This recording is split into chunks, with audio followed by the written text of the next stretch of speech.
من عادتا برآمد رو نقد نمی‌بینم.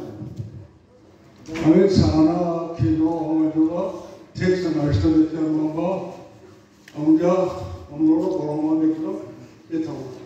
اور در مسکو اسپکتاکل تمام شد.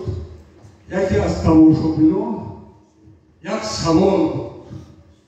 سوال داد که как вам на сцене легко было или в зале?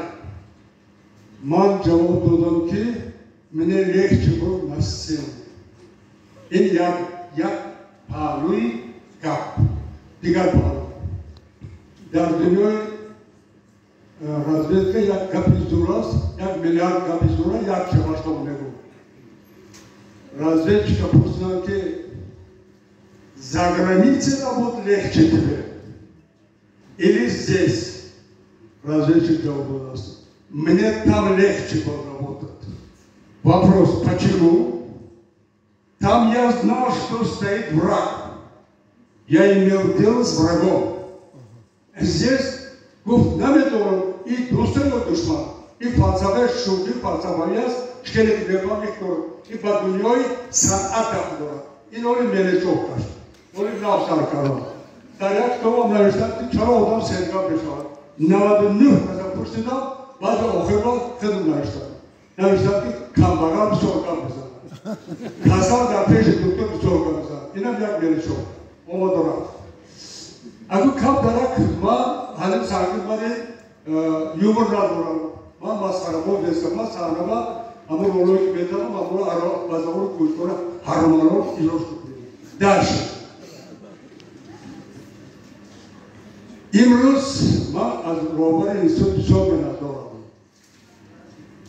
Ман як сагидаи кӯҳистониро ба дараҷаи олӣ пешвоз гирифтам. ин хел эҳтиром кардан, ин хел баромадҳо оби дидан баромад баромад.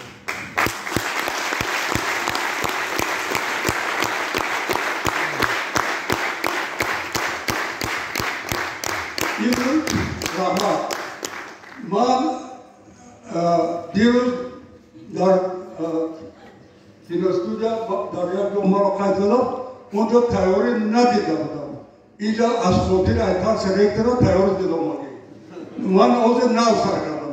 Гӯш кунед. Дар бораи таълим гап мезанем. Як чанд ҷумла.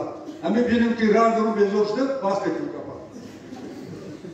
Дар синфи се дар кӯлоb дар вақти барфу борон ман ба дарс пойлиш рафтам. کسی کتاب یارا من رو خونده باشد در آنجا نوشته یک 10 ورقه همه وی گفته در کورش روش با خوب نبرد. یک جا دارد درس در آمدم وقتی پویلیش برپا معلم در بر دوستمون یک شکلات گذارد گفت برپدر لعنت میمون یک خالص باشه شر نمیدیم به دانای شورا آنوزاک داده معلم نباید مرا بزد. باید میپرسید که چرا پویلی شما؟ بعد باید خانه و مراجعه میگه که برایش 33 طلبه در بر پویلی شما. این جمله هم تمام.